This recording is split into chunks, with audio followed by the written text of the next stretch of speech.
Halo guys, salam cerdas selaras para tandavan di seluruh dunia. Bertemu kembali dengan saya, Yang Wildo, dari channel khusus pengembangan diri ke arah diri yang merdeka yang sebenar. Dalam kesempatan saya memperingati hari ulang tahun saya, yang anggap hari kelahiran yang ini sebagai hari pencerahan. Hari di mana Hyang mulai memasuki alam terang sesudah berada di alam kegelapan sebelumnya. Alam di mana jiwa Hyang beristirahat sejenak untuk bangun kembali. Pada kesempatan kali ini Hyang ingin mengingatkan kembali pada kalian para tandavan untuk mengetahui siapa sebenarnya yang disebut manusia. Hampir seluruh manusia belum tahu dan menyadari siapa dirinya yang sebenarnya. Sesungguhnya makhluk yang disebut manusia tidak jauh berbeda dengan pohon benalu yang hidupnya menumpang dan menguasai pohon sebenarnya yang dijajahnya. Dan pohon yang sebenarnya itulah adalah dirimu yang sebenarnya yang saat ini sedang terjajah oleh pikiranmu.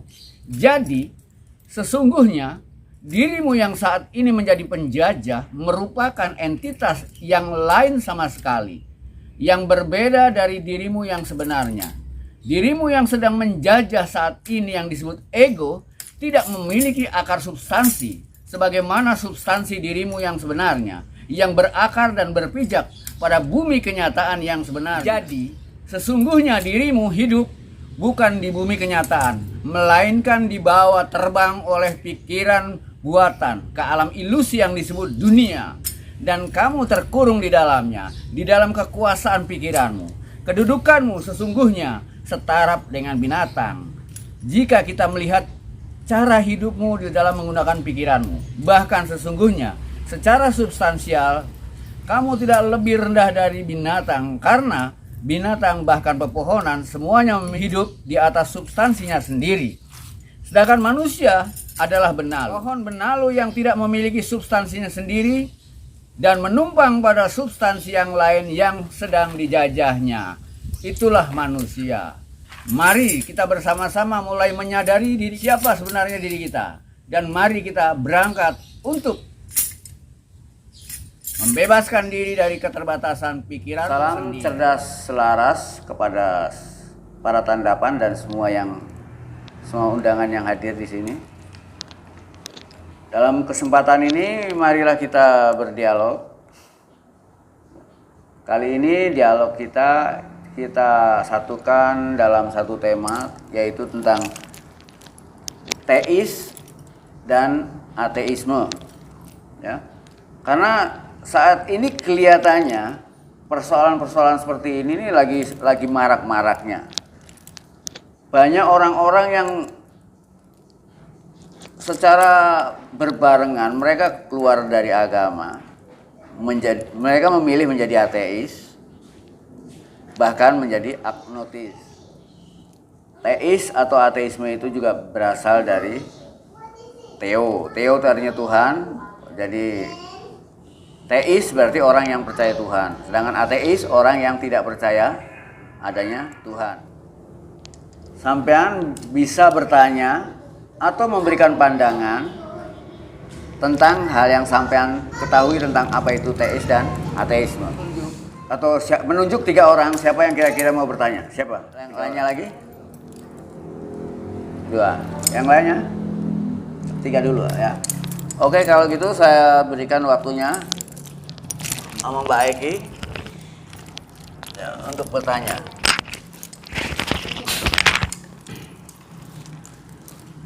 Iya, saya mau bertanya. Adanya orang yang ateis ya? Ya. Mengaku dia ateis. Sebenarnya apakah mereka itu benar-benar ateis? Bukankah ateis itu kan gini? Dia harus percaya satu kepercayaan dulu, baru dia itu bilang saya tidak percaya. Sama seperti itu ya?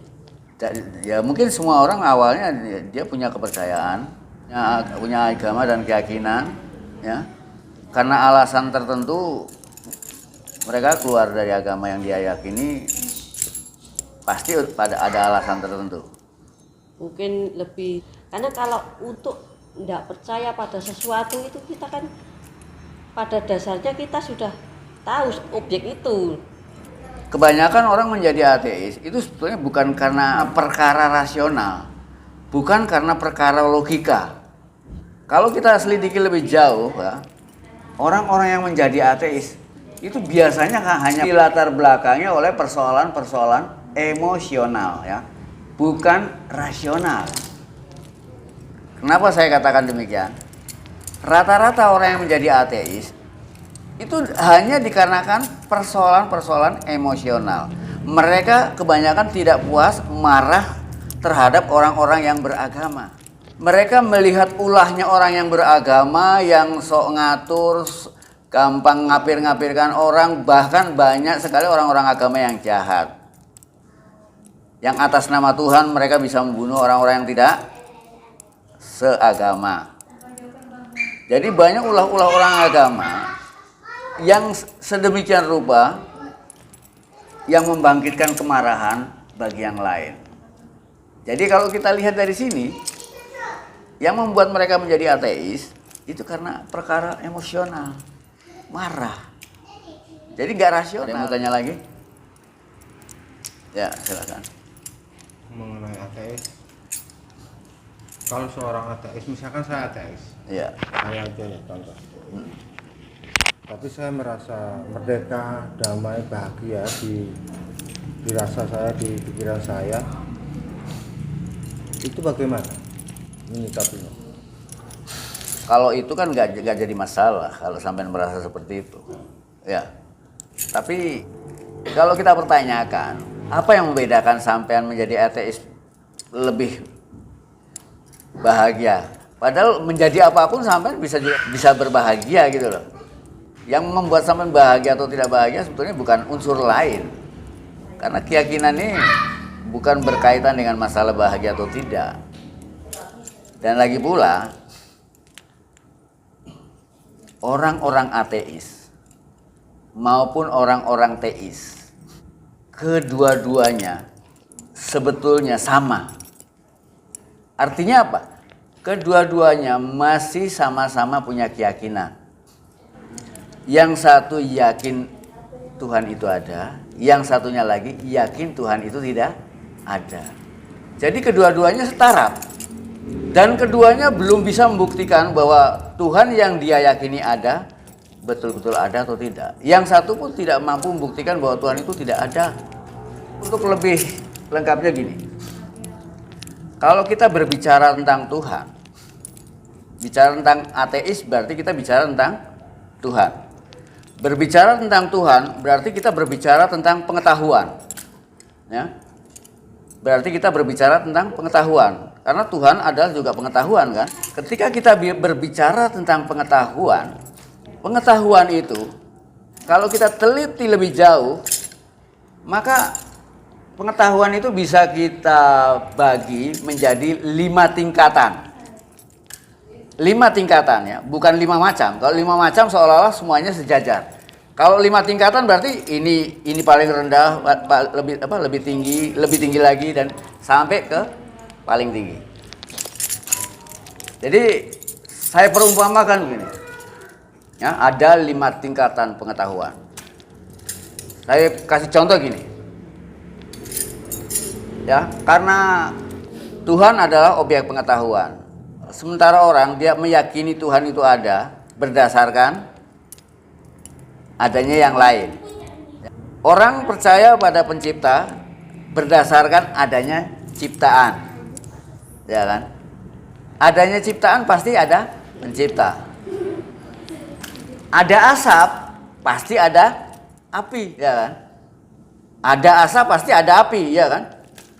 Nah, sekarang pengetahuan pertama adalah melihat asapnya. Pengetahuan pertama adalah melihat asap. Orang-orang yang melihat asap, dia akan mengatakan, ada 2 orang yang mengatakan. Yang satu mengatakan begini, saya nggak melihat yang lain kecuali asap. Nah, orang yang tidak mampu melihat yang lain kecuali asap, ini yang disebut orang yang satu mengatakan, kalau ada asap pasti ada api.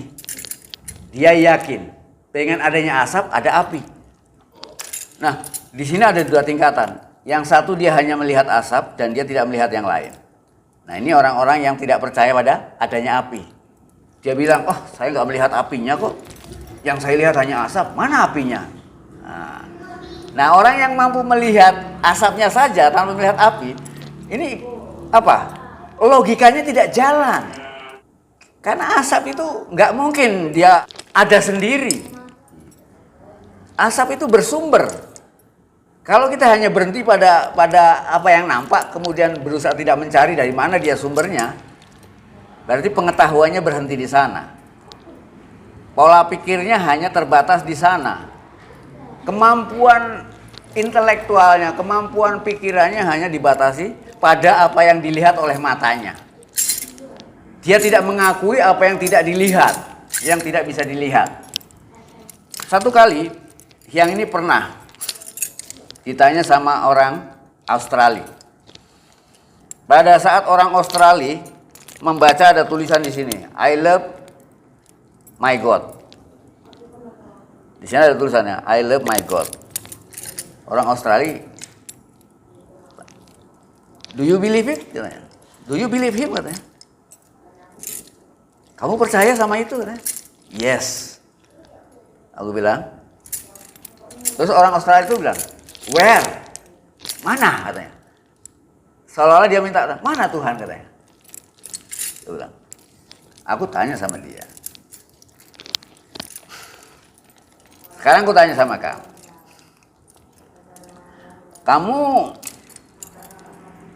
bisa nggak melihat uang yang ada di dalam saku saya? Kamu coba lihat, di saku saya ada uang atau tidak? I cannot see. Ya. Matamu tuh terlalu kecil untuk melihat yang besar dan rahasia. Untuk melihat uang yang ada di balik saku saya saja, matamu sudah tidak mampu melihat. Kenapa kamu andalkan matamu sebagai apa? Sebagai satu-satunya pegangan kamu untuk membuktikan sesuatu ada atau tidak ada. Kenapa matamu yang lemah itu kamu jadikan pegangan untuk mengatakan ada dan tidak adanya sesuatu? Kamu percaya kalau di sana ada Amerika, sekalipun kamu tidak bisa melihatnya dari sini. Terus dia tanya, so, jadi Tuhan itu ada? Ya ada. Matamu terlalu kecil untuk melihat kebesarannya. Untuk melihat besarnya alam semesta ini aja kita sudah nggak mampu. Jadi pengetahuan yang hanya mengakui adanya asap itu pengetahuan yang paling rendah. Karena hanya mengandalkan panca indera. Orang-orang yang hanya mengandalkan kemampuan empiris. Kalau Tuhan itu ada, harusnya bisa aku lihat, aku pegang, aku dengar suaranya. Sedangkan orang yang yakin ada api, ada asap, pasti ada api. Nah, ini keyakinannya orang-orang beragama. Ini yang disebut dengan pengetahuan strukturalis. Kalau yang pertama kita menyebutnya pengetahuan empiris, pengetahuan yang berdasarkan kemampuan indrawi. Sedangkan kemampuan yang kedua, dia yakin adanya Tuhan, ini yang disebut dengan pengetahuan filosofis atau strukturalis. Dia yakin Tuhan itu ada berdasarkan pada ciptaan. Tapi di sini Tuhan hanya diyakini sebagai pencipta. Kalau ada yang terbunuh pasti ada pembunuh, gitu kan? Kalau ada orang terbunuh, masa kita bilang orang ini mati sendiri nih? Ya, sekalipun dia mati gak diapa-apain ya pembunuhnya paling Tuhan, gitu kan? Ada pembunuhnya, gitu kan? Nah, jadi ini pengetahuan pertama adalah pengetahuan empiris yang hanya mengandalkan panca indera. Orang-orang yang hanya mengandalkan panca indera ini yang cenderung ateis. Karena dia hanya tergantung pada kemampuan mata, telinga, semua yang kalau semua nggak bisa dilihat, nggak bisa didengar, nggak bisa dipegang, nggak ada.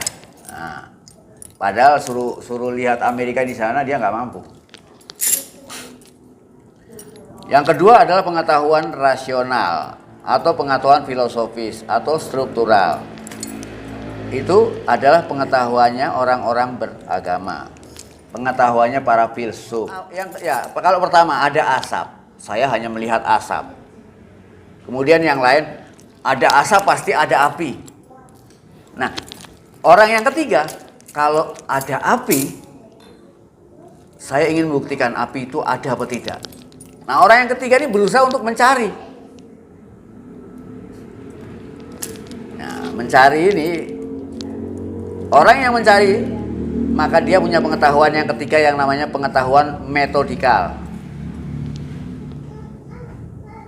Dia akan menemukan banyak pengalaman lewat pencahariannya. Sama dengan kita dapat kartu nama. Oh, ini kamu dapat kartu nama. Yang satu, kalau ada kartu namanya pasti ada yang punya. Ya kan? Orang yang kalau ada yang punya, yang satu mengatakan, kalau gitu mau saya cari alamatnya.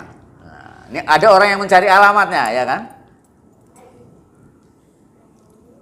Jadi yang mencari alamat itu dia memiliki pengetahuan ketiga, pengetahuan metodikal. Nah, kalau dia mencari alamatnya, lama-lama dia akan melihat rumahnya. Ketika dia mampu melihat rumahnya, berarti dia adalah saksi, menyaksikan. Ya. Aku lihat sendiri. Ya. Kalau yang pertama itu dia punya pengetahuan dari mendengar. Yang kedua punya pengetahuan karena mencari. Yang selanjutnya dia punya pengetahuan karena melihat. Ini pengetahuan yang disebut dengan pengetahuan epistemologis. Nah, setelah kita melihat rumahnya, maka kita kemudian dekati rumahnya, masuk ke dalam, temui yang punya rumah. Ini baru namanya pengetahuan ontologis. Ya. Kalau tadi api, kalau yang pertama melihat asapnya, yang kedua yakin ada asap pasti ada api, yang ketiga berusaha untuk mencari apinya, yang keempat dia sudah melihat apinya, melihat apinya, bahwa asap yang tadi ternyata kok bersumber dari api yang dia lihat. Dan yang kelima adalah ketika dia mendekati api tadi, kemudian dia sentuh panas. Oh iya benar ini api. Setelah dia mengalami sendiri, kebenaran itu dialami. Nah, ini baru kebenaran yang paling hak. Ini pengetahuan yang paling tinggi. Bahwa api itu harus dibuktikan. Bukan hanya dilihat tapi juga dialami. Ya. Kebenaran tingkat pertama, yang dilihat hanya tanda-tandanya. Asal itu kan tanda-tanda saja. Kebenaran tingkat kedua, di balik tanda pasti ada kebenaran. Kemudian yang lainnya berusaha untuk mencari kebenaran itu sendiri lewat tanda-tanda tadi.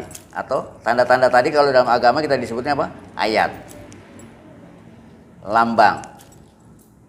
Pada akhirnya dia akan melihat sendiri kebenaran itu.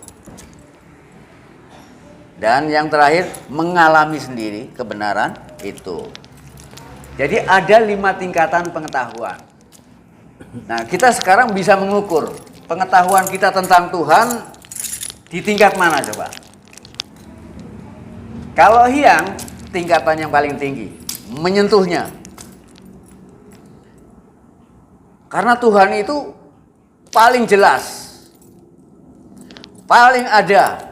Dia tidak pernah hilang, dia selalu ada. Sedangkan sampean baru kemarin lahir, sebentar lagi sampean udah gak ada. Sampean itu sementara. Tuhan itu selalu ada. Dan dia tidak bersembunyi.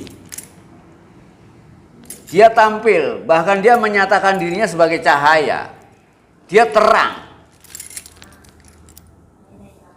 Yang membuat Hyang heran, Tuhan itu begitu terang, begitu jelas, kenapa tidak mampu melihatnya? Tuhan itu tidak membatasi dirinya, Tuhan itu tidak mengurung dirinya, tidak bersembunyi. Dia memperlihatkan dirinya, dia ingin dikenal. Lalu siapa yang salah kalau kita nggak bisa melihatnya? Wong Tuhan nggak bersembunyi. Kesalahan adalah pada manusia. Yang terkurung sebetulnya bukan Tuhan, tapi manusianya. Manusia tuh seolah-olah ingin mengetuk pintunya Tuhan, katanya. Loh, seolah-olah Tuhan tuh ada di dalam ruangan, terkurung dia. Padahal yang terkurung adalah kita sendiri. Kita dikurung oleh berbagai macam batasan dan halangan. Kurungan pertama adalah tubuh kita. Kurungan kedua adalah panca indera kita. Kurungan ketiga adalah pikiran kita. Kurungan keempat, bahasa. Kurungan kelima, pengetahuan dan keyakinan. Kurungan keenam, pengalaman dan perasaan.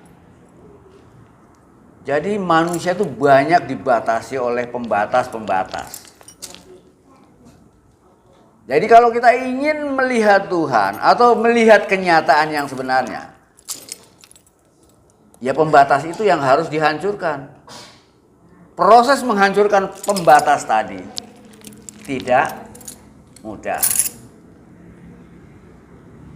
Jadi kenaikan tingkat yang akan kita alami itu ya berdasarkan sampai gimana kita mampu menghancurkan penghalang-penghalang yang membuat kita tidak mampu melihat kenyataan. Ya. Tuhan itu hanya konsep, hanya gagasan. Ya. Konsep terhadap sesuatu yang paling nyata. Dia hanya konsep.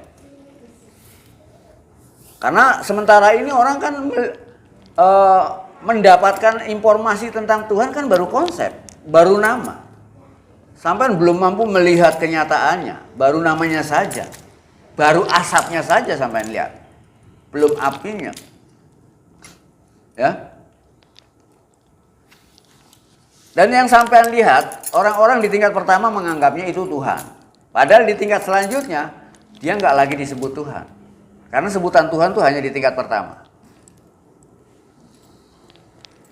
Orang-orang spiritual menyebutnya adalah kenyataan. Ya. Sedangkan kita ini belajar untuk mencari kenyataan. Dan manusia menyangka bahwa apa yang bisa kita lihat ini kenyataan. Itu keliru. Yang kita lihat ini bukan kenyataan. Karena yang disebut kenyataan itu kekal, tidak berubah. Dia tidak pernah berubah sedikit pun dan kekal. Itu yang disebut kenyataan. Karena kata-kata kenyataan itu berasal dari kasunyatan. Sunyata. Nyata ya, sunyata itu sunya, artinya sunyi. Sunyi itu artinya apa? Sunyi itu artinya tidak ada bunyi, tidak ada suara, tidak ada kata-kata yang bisa mengungkapkan kenyataan ini. Kenyataan itu tidak bisa kita ungkapkan dengan kata-kata apapun. Ya. Semua yang bisa kita ungkap dengan kata-kata itu bukan kenyataan, tapi konsep. Ya. Sedangkan kenyataan bukan konsep. Ya. Dan konsep, setiap konsep itu selalu dualitas. Menjadi dua setiap konsep, baik atau buruk, tinggi atau rendah, jauh atau dekat. Sedangkan kenyataan itu non-dualitas. Ya, kenyataan itu non-dualitas. Misalnya hyang.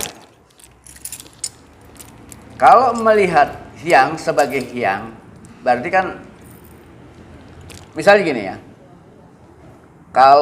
Kalau misalnya kalau saya punya adik, maka saya disebut kakak oleh adik saya. Kalau saya punya kakak, maka saya disebut adik oleh kakak saya. Sebutan saya berubah-ubah, tergantung berbanding dengan siapa. Saya bisa menjadi dualitas, kadang-kadang saya bisa disebut adik atau kakak. Kadang-kadang saya bisa disebut tua atau muda. sebutan tua dan muda itu karena ada bandingannya. Ketika dibanding dengan yang muda saya disebut tua, ketika dibanding dengan yang tua saya disebut muda. Semua yang berbanding ini namanya dualitas. Andai kata saya tidak berbanding dengan siapapun, saya tua atau muda?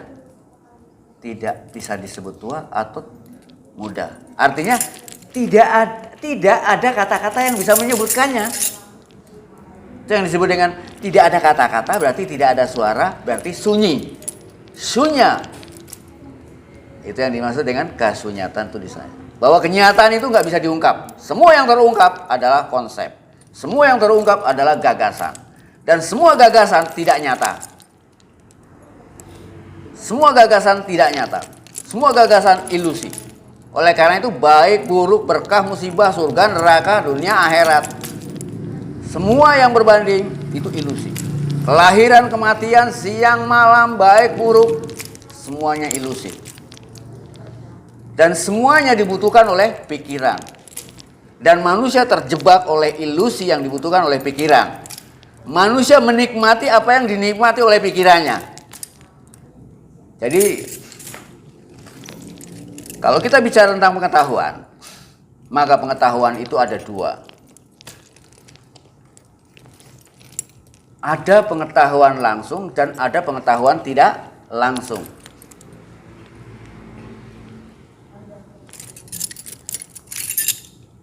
Pengetahuan sampean tentang Tuhan, itu pengetahuan sampean kan baru disebut pengetahuan tidak langsung. Kenapa? Sampean tahu Tuhan kan dari mendengar. Dengar dari kitab suci, dengar dari orang agama, dengar dari... Artinya nggak langsung sampean mengetahui siapa Tuhan. Sampean tuh mendengar dari orang lain. Orang lain pun juga mendengar dari yang lain. Nggak tahu dari mana sumbernya. Ya sumbernya pasti kitab suci atau orang-orang yang sudah menemukan Tuhan. Nah, karena Tuhan itu sulit ditemukan, karena banyak orang yang belum mampu membuktikannya, maka Tuhan dianggapnya mitos. Ya kan? Semua yang nggak bisa dibuktikan dianggapnya mitos. Ya. Sedangkan pengetahuan yang bisa dibuktikan secara logika, maka dia disebutnya logos. Ya. Makanya semua ilmu pengetahuan belakangnya selalu ada logosnya kan, atau logi, ya kan? Psikologi kan, psikologos, psikologi, biologi, semuanya ada loginya. Artinya memang mereka sudah berangkat dari logos, sesuatu yang bisa dibuktikan. Sedangkan Tuhan katanya tidak bisa dibuktikan, itu mitos. Kemudian kata-kata mitos seringkali direndahkan lagi, dongeng. Wah itu kan hanya mitos, dongeng katanya. Padahal mitos itu artinya kebenaran yang sulit dibuktikan.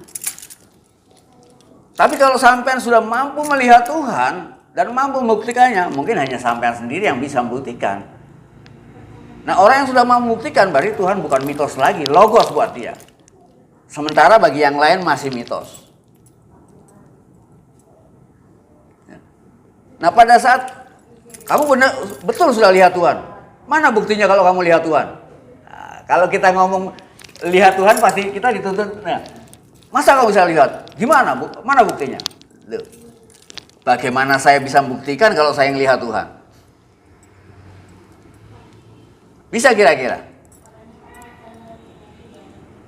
Ya kalau Tuhan itu gedang goreng, kita tak kowo. Andai kata Tuhan itu seperti Jakarta, iya saya sudah melihat Jakarta. Mana Jakarta? Ya, kalau sampean pengen lihat Jakarta ya ayo bareng sama saya ke Jakarta, baru lihat Jakarta. Saya nggak bisa bawa Jakarta ke sini. Sama dengan saya nggak bisa membawa Tuhan ke sini, tapi sampean yang harus saya bawa ke Tuhan. Kalau sampean ingin lihat Jakarta, ayo ikut saya ke Jakarta. Nah, kalau sampean ingin lihat Tuhan, ayo ikut saya lihat Tuhan. Tinggal tergantung kemampuan sampean melihat Tuhan sama nggak dengan kemampuan saya.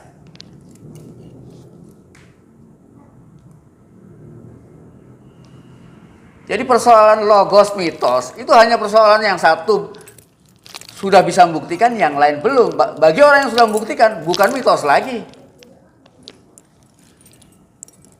Ya.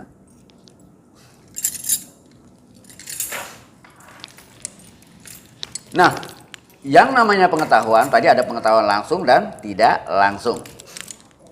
Nah, pengetahuan itu sendiri juga memiliki dua objek, ya. Gini, manusia, ya, bedanya manusia dengan binatang. Nah, ini kita berangkat dari sana. Bedanya manusia dengan binatang tuh di sini. Binatang tidak tahu, ya. Manusia juga tidak tahu. Tapi tidak tahunya binatang dengan tidak tahunya manusia itu beda. Kalau tidak tahunya binatang, ya, itu tidak menyebabkan binatang berubah ingin tahu. Sedangkan manusia tidak tahu, dia ingin tahu. Binatang tidak, dia nggak tahu, tapi dia juga tidak terangsang atau terpicu untuk ingin tahu. Manusia ingin tahu karena tidak tahu. Jadi objek pengetahuan adalah apa? Jadi pengetahuan itu memiliki objek. Ya. Jadi di sini ada objek dan subjek. Yang ingin tahu disebut subjek. Yang ingin diketahui disebut objek. Objeknya apa? Objeknya adalah kenyataan. Atau dengan kata lain kenyataan itu tadi disebut kebenaran. Karena objek pengetahuan itu macam-macam. Objek pengetahuan bisa Tuhan, bisa alam, bisa manusia, bisa pengetahuan, bisa perilaku. Maka di sana, ya, maka objek itu menjadi dua. Ada objek material, ada objek formal. Bisa bedakan objek material dan objek formal. Satu contoh gini, misalnya ada satu pengetahuan, misalnya gini. Ini satu pengetahuannya. Objek materialnya manusia. Ya. Objeknya sama, objek materialnya sama manusia, tapi objek formalnya bisa beda-beda. Psikologi, objeknya kan manusia, ya, objek materialnya manusia kan, tapi objek formalnya yang dikaji dari manusia itu adalah psikonya, jiwanya. Jadi objek formalnya adalah jiwanya. Sedangkan biologi, objek materialnya manusia, tapi objek formalnya adalah tubuhnya. Jadi setiap disiplin ilmu yang membedakan ilmu yang satu dengan yang lain itu hanya perbedaan objek formalnya. Objek materialnya sama, tapi formalitas atau wilayah yang ingin dikaji dari objek material tadi apanya? Jiwanya, badannya, pikirannya, mentalnya, spiritualnya, sejarahnya. Banyak bidang-bidang formal yang bisa dikaji dari material yang sama. Ya. Di situ. Nah, pengetahuan tentang Tuhan, ya, itu untuk sementara orang misteri, ya. Tuhan begitu misteri. Misterinya katakanlah kita ambil perumpamaan. Jadi mencari Tuhan itu nggak gampang. Katakanlah mencari Tuhan itu sama seperti kita ingin mencari seorang pembunuh. Ya. Biasanya kita mencoba untuk menuduh seseorang berdasarkan bukti-bukti. Kalau kita bisa menyebut seseorang itu pembunuh berdasarkan bukti-bukti, yaitu buktinya adalah korban yang dibunuh. Ya. Katakanlah berdasarkan bukti-bukti tadi kita berusaha untuk mencari siapa pembunuhnya.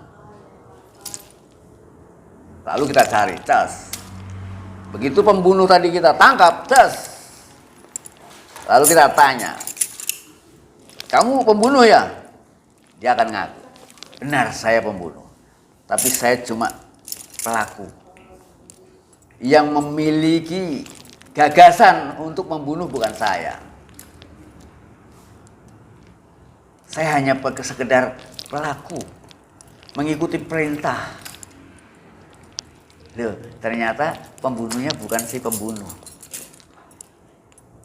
Dia hanya pelaku yang dibayar. Lalu kita tanya, lalu siapa yang bayar kamu? Saya hanya dapat perintah ini dari seseorang. Nah, jadi yang nyuruh dia perantara lagi, belum si penggagas utamanya.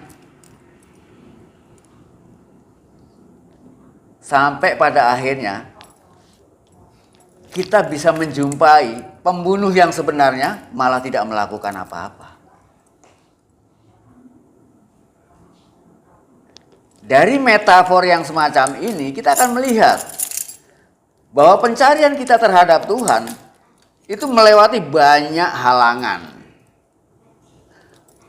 Banyak penemuan-penemuan. Dari penemuan yang satu mengantarkan pada penemuan yang lain. Setiap temuan akan memberikan kesimpulan yang berbeda. Temuan pertama kita mengatakan kamulah pembunuh. Bukan, saya bukan pembunuh, saya hanya pelaku. Jadi di sini juga Tuhan itu bisa ada Tuhan pelaku, ada Tuhan penikmat, dan ada Tuhan pengamat. Pelaku itu yang melakukan. Penikmat itu yang jadi perantara, yang mengamati dia nggak melakukan apa-apa, hanya mengamati.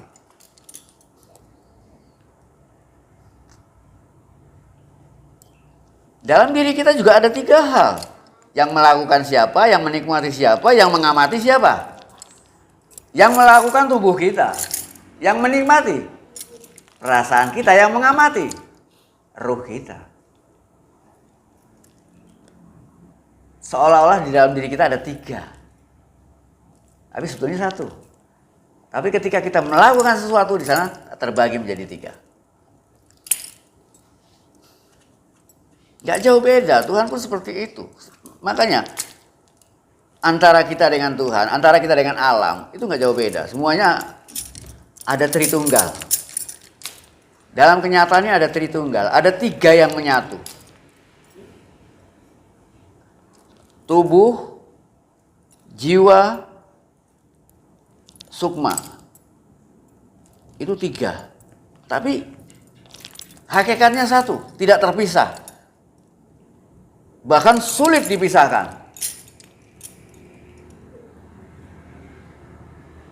Ya. Dia menjadi berbeda itu karena pikiran yang membuat berbeda. Pikiran membaginya 3. Seperti kita melihat samudera. Ya. Kalau kita lihat samudera itu 1, di sana ada 3. Yang kelihatan oleh mata adalah ombaknya. Ya kan? Kalau kita sentuh ya air. Ya. Kalau kita masuk ke dalamnya, kita akan melihat kedalamannya. Seolah-olah ada 3 di sana. Ada ombak, ada air, ada samudera. Apa ketiganya tadi terpisah? Kenapa ada 3 nama? Kenapa ada 3 sebutan? Padahal hakikatnya 1. Apakah ombak, samudera, dan air tadi terpisah? Tidak terpisah. Dia menjadi terpisah-pisah. Pikiran kita yang memisah-misahkannya. Pikiran kita yang menganalisa. Menganalisa itu artinya menguraikan. Menguraikan itu artinya memisah-misahkan. Pekerjaan pikiran adalah selalu memisah-misahkan. Dan manusia kalau mengikuti pikirannya, maka dia ikut terpisah. Sehingga pun dia terpisah dari dirinya, terpisah dari kenyataannya, terpisah dari Tuhannya. gara-gara teracuni oleh pikirannya. Manusia ikut menikmati apa yang dinikmati oleh pikirannya.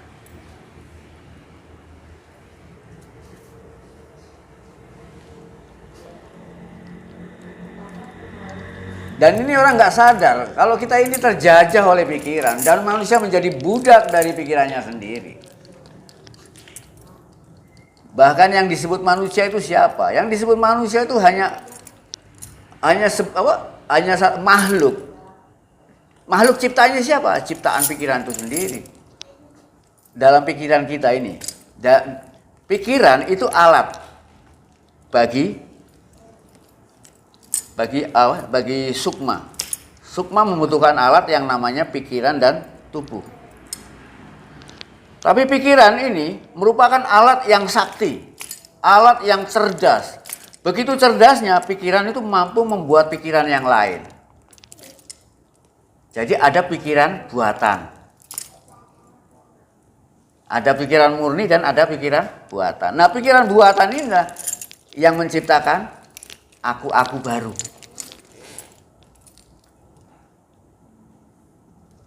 Pikiran buatan inilah yang kita sebut benalu. Dia hidup melalui pikiran yang sebenarnya, yang merupakan bagian dari diri kita. Sulit memang untuk mengoncai di tingkat ini, sulit.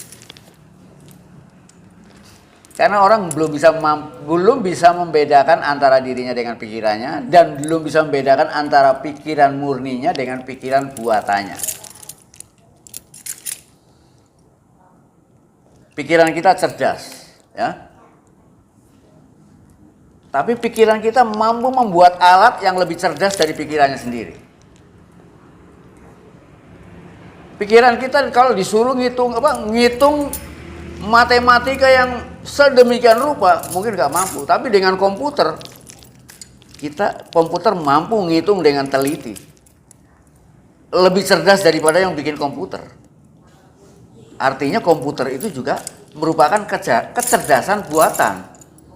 Ini yang disebut dengan artificial intelligence. Dan manusia terjebak oleh artificial intelligence-nya.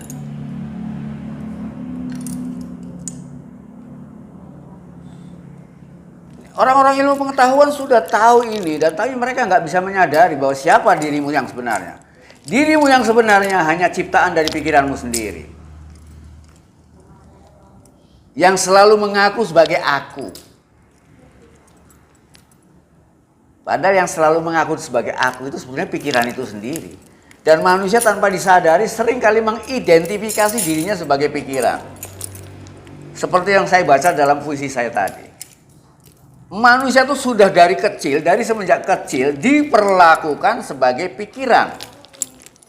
Apa kita sadar kalau kita mulai dari kecil kita diperlakukan sebagai pikiran? Coba. Kalau sampean bisa waktu masih kecil, sampean mau sekolah, ya kan? Pakai tas berangkat, ditanya, "Mau kemana, Nak?" "Saya mau sekolah," katanya. Jadi seolah-olah dia yang mau sekolah, kan? "Saya mau sekolah." Benar nggak jawabannya begitu? Ayo. Benar nggak? "Mau kemana, Nak?"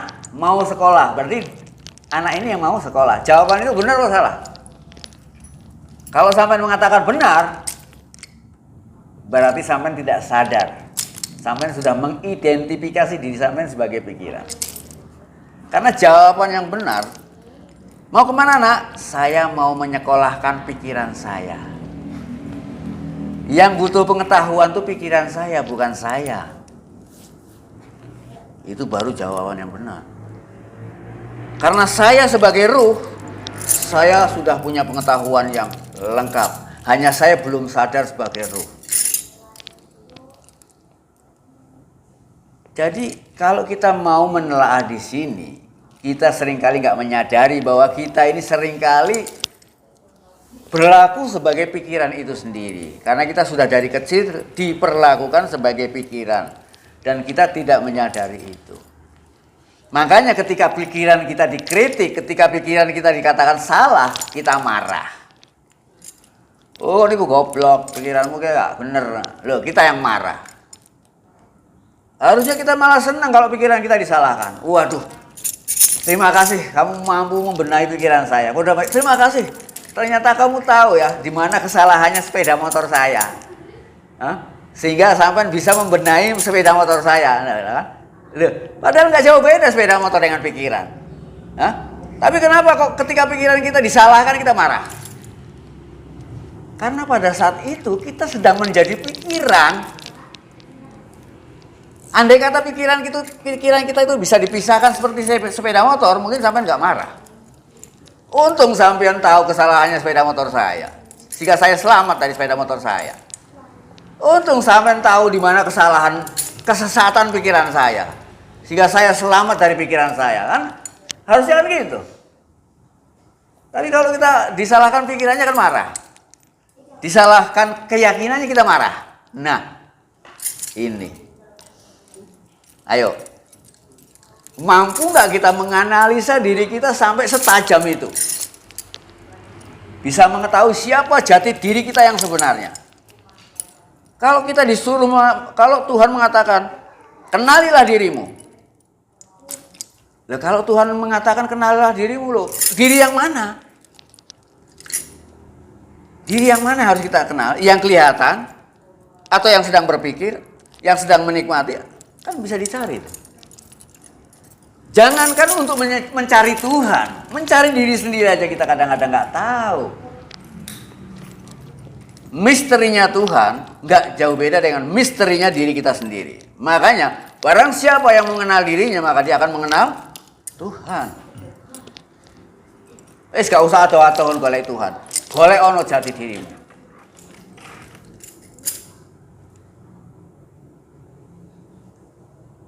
Ya. Untuk melengkapi dialog ini, monggo sampean bertanya kembali. Monggo, silakan. Monggo. Sampean bisa menyalahkan semua yang saya katakan atau gimana? Kalau sampean punya alasan untuk katakanlah punya mengetahui kesalahan pikiran saya akan berterima kasih. Monggo.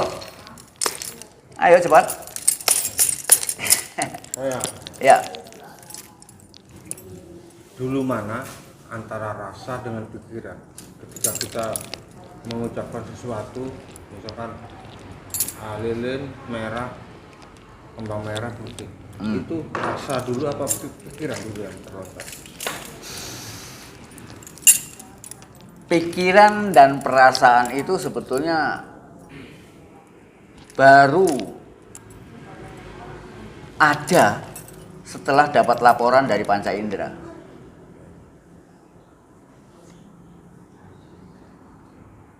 Pikiran itu dia hanya perangkum. Dia hanya mencoba merangkai semua tangkapan yang ditangkap oleh panca inderanya.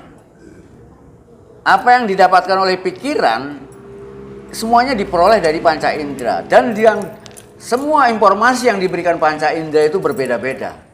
Yang diberikan oleh mata berbeda, yang diberikan oleh telinganya berbeda, yang diberikan oleh lidahnya berbeda, yang diberikan oleh setiap panca indera memberikan informasi yang berbeda, dan pikiran berusaha untuk merangkai, merangkum semua informasi tadi. Jadi pikiran jelas terlambat untuk melihat kenyataan, dia harus mikir dulu. Untuk mengatakan ini benar atau tidak, mikir dulu aja. Informasinya sudah cukupkah ini untuk mengatakan bahwa ini adalah ayam atau bukan? Itu butuh informasi yang lengkap. Nah, itu pikiran cara kerjanya. Nah, perasaan itu setelah pikiran. Oh, yang namanya perasaan itu dia nerima apa yang diberikan oleh pikiran, itu perasaan. Berarti tidak bisa dipisahkan antara perasaan, pikiran, dan panca indera. Ya tidak bisa. Harus. Karena dia ada jadi satu. Oleh karena itu, ketiga-tiganya harus ada dalam kendali kita. Siapa kita? Nah, ini yang perlu dicari. Kadang-kadang yang nyebut kita atau aku itu masih pikiran sampean. Nah, kalau sampean merasa diri sebagai pikiran, kalau sampean merasa diri sebagai jiwa, suatu ketika kalau jiwa sampean sakit, nah, sampean ikut sakit. Namanya sakit jiwa. Tapi kalau sampean mengatakan, oh yang sakit kan cuma jiwa saya kan nggak sakit. Yang sakit kan cuma pikiran saya nggak sakit, nggak apa-apa. Berarti saya benahi. Tapi manusia kan belum mampu memisahkan dirinya dari pikirannya. Ketika pikirannya sakit, ikut sakit. Ketika pikirannya ngeluh, melok ngeluh. Melok cenut-cenut ngene iki.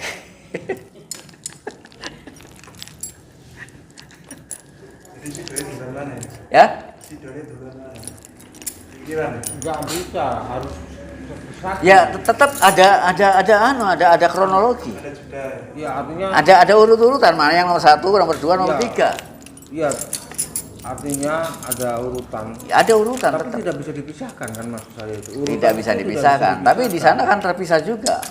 Bisa. Apa yang dilihat, apa yang dirasakan, apa yang dipikirkan. Berarti yang utama, yang lebih dulu antara urutan tadi apa? Ya jelas semuanya saling membantu. Ya.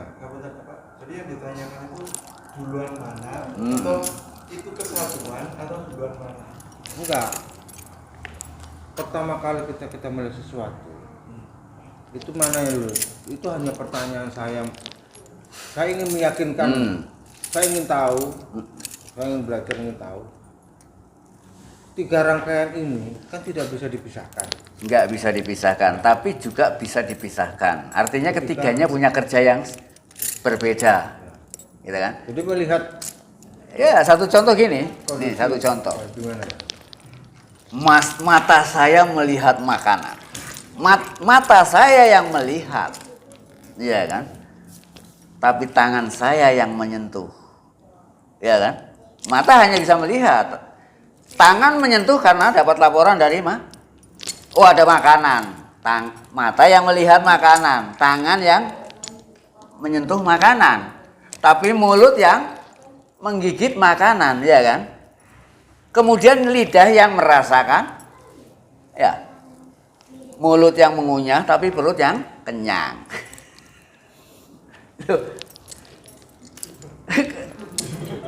Jadi satu kesatuan. Hah? Tapi secara strukturnya berbeda. Apa? Ada tahapnya. Dan di sana sampai kalau mau melihat, nggak iri-irian. Ya, ketika mata melihat tangan sing nyentuh lho, aku sing delok kok kon sing nyekel. Ya nek kon iso nyekel ya cekel lho. Yang biasanya gitu apa ya? Hah? Yang biasanya seperti itu yang iriran. Ya itu artinya dalam hidup ini bekerjalah sesuai dengan perananmu masing-masing. Dan sadarilah di mana keterbatasanmu, kelebihan dan kekuranganmu di sana. Dengan adanya kelebihan dan kekurangan tadi, sehingga sampean bisa bekerja sama satu dengan yang lainnya. Tetapi ketika ada kerjasama, sampai jangan merasa bahwa itu adalah kemampuan sampean. Lo aku sing delok kon sing joko. Lo aku sing joko kon sing mangan. Lo aku sing mangan lo kon sing warak. Hah? Ayo nek protes lo, aku sing nyokot lo kon sing warak weteng lho. Nah, harusnya kita seperti itu cara kerjanya. Semua yang dilakukan oleh yang di luar untuk perut. Ya kan? Semua bekerja kan untuk perut. Ya? Jadi nggak perlu, wah, loh, kok sing joko kon? Oh, yuk, kok kon sing nyokot kok kon? Bagianku ndi? Kan sepertinya mau nuntut semuanya. Bagianku mana? Aku melihat. Tapi kamu yang ngambil. Loh, mana bagianku? Dapat nggak kira-kira bagiannya? Kalau sudah sampai di perut, kemudian diolah sama perut, lalu oleh perut dibagikan. Ini lo bagianmu, ini kayak moto, ini kayak tangan. Nah, kayak itu lo dibagi ini mana yang tekan kayak ini diolah. Iya kan? Disitulah yang disebut yin yang. Yang di luar bekerja untuk di dalam, yang di dalam bekerja untuk di luar. Yin yang. Suami bekerja di luar untuk istri, istri bekerja di dalam untuk suami. Rakyat bekerja untuk pemerintah, pemerintah bekerja untuk rakyat. Guru dan murid, semuanya punya peranan masing-masing, bekerjalah sama. Harusnya seperti itu kehidupan. Itu yang disebut yin yang. Itu kan struktur tubuh ya, sudah jelas sekali seperti itu. Tubuh, pikiran, sama rasa, sama roh itu ya seperti itu juga. Seperti itu. Ya kalau disebut Sinambungan. roh itu yang menghidupkan. Jadi roh itu hanya menghidupkan. Roh itu ibaratnya seperti listrik. Ya. Roh itu seperti listrik. Tubuh kita itu hanya terdiri dari dua. Ya. Ada hardware-nya, ada software-nya. Ya kan? Yang disebut software adalah jiwa. Yang disebut hardware adalah tubuh. Sama dengan komputer, laptop. Di sana hanya hardware dan software. Tapi kalau nggak ada listriknya, hidup nggak itu? Berfungsi nggak? Tidak berfungsi sama sekali. Manusia tanpa ruh, bangkai.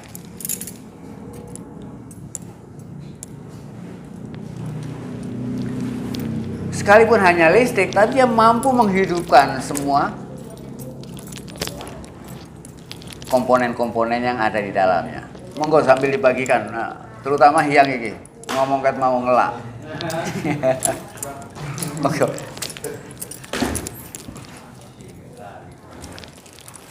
Ya, jadi di situ kita belajar tentang pengetahuan tuh rumit sekali. Tapi asik kalau kita mau belajar. Ya. Makanya kita jangan berhenti pada satu informasi, jangan berhenti pada satu kesimpulan. Carilah kesimpulan yang paling tinggi. Ya. Alat untuk mencari kebenaran adalah pikiran. Kalau kita tanyakan sama pikiran. Ya. Ya. Orang berpikir karena apa coba? Ayo, orang berpikir karena apa? Karena ada maunya. Orang berpikir karena ada yang ingin Orang berpikir karena bertanya-tanya. Kan gitu ya? Iya nggak? Jadi orang berpikir itu artinya bertanya-tanya. Jadi orang berpikir itu artinya bertanya. Bertanya artinya apa? Bertanya artinya mencari jawaban. Mencari jawaban artinya apa? Mencari jawaban artinya mencari jawaban yang benar. Sampai kalau dikasih jawaban masa langsung diterima? Kan enggak. Jadi mencari jawaban artinya mencari jawaban yang benar. Mencari jawaban yang benar artinya apa? Artinya mencari kebenaran. Mencari kebenaran artinya apa? Mencari kebenaran yang sebenarnya. Jadi orang berpikir itu intinya ingin mencari kebenaran yang sebenarnya. Sama dengan kenyataan ini. Kita menyebut apa ini yang disebut kenyataan? Kalau sampai melihat saya, mana yang disebut kenyataan? Mana yang disebut wildo ini? Apa yang disebut wildo ini yang kelihatan? Kalau yang kelihatan ini kan gampang berubah. Dulu saya hanya sperma. Yang kemudian berubah menjadi bayi, menjadi anak-anak, remaja, dewasa, tua. Berubah-ubah yang di luar ini. Yang mana? Kalau yang saya di luar, itu yang mana? Yang waktu kecil, yang waktu besar, yang mana? Yang tidak berubah yang di dalam. Yang tidak berubah itulah yang disebut kenyataan.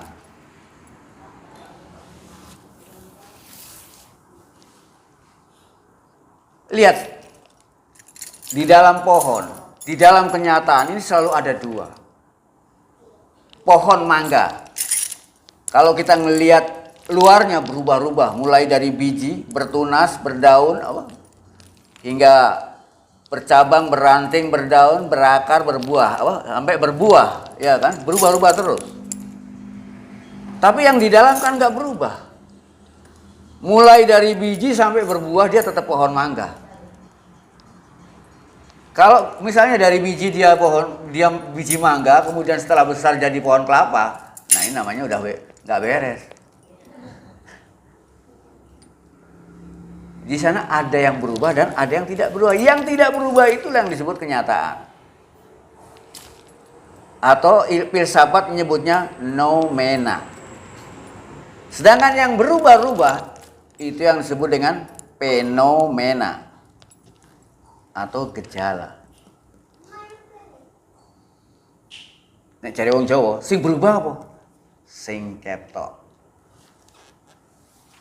Sing gak berubah, sing gaib. Makanya ada istilah skala nih skala. Lahir batin. Lahir itu artinya zohir yang kelihatan, batin yang tidak nampak. Jadi selalu dua. Keberadaan Tuhan dengan kita juga nggak bisa terpisah. Sebagaimana keberadaan tubuh dengan ruh. Tidak terpisah. Tubuh dengan ruh keduanya ini merupakan ekstrim yang tidak bisa disatukan. Yang satu mudah berubah, yang satu tidak pernah berubah. Gimana menyatukan keduanya? Sulit. Oleh karena itu keduanya butuh perantara. Perantaranya itu yang disebut jiwa. Jiwa inilah yang menjadi jembatan komunikasi antara tubuh dengan ruh. Nah, kemudian jiwa ini sebagai sarana penghubung, maka dia pun berkembang. Nah, perkembangan jiwa ini yang disebut dengan kesadaran. Sehingga kesadaran manusia pun tumbuh. Dari mulai kesadaran fisik, kesadaran mental, berbagai macam kesadaran. Semua yang berubah-ubah namanya kesadaran. Sedangkan ruh tidak pernah berubah sedikit pun.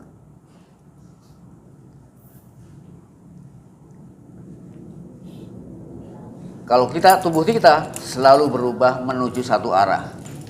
Sama seperti kereta ya, bergerak menuju satu arah. Tubuh kita juga bergerak menuju satu arah, yaitu kematian. Kematian tubuh. Ada yang mau menambah? Ada yang mau memperpanjang? Monggo, silakan. Nah, sampean sudah merasa cukup pinter? Ya. Monggo, siapa yang mau meneruskan? Bukan cukup pinter, cukup sekian.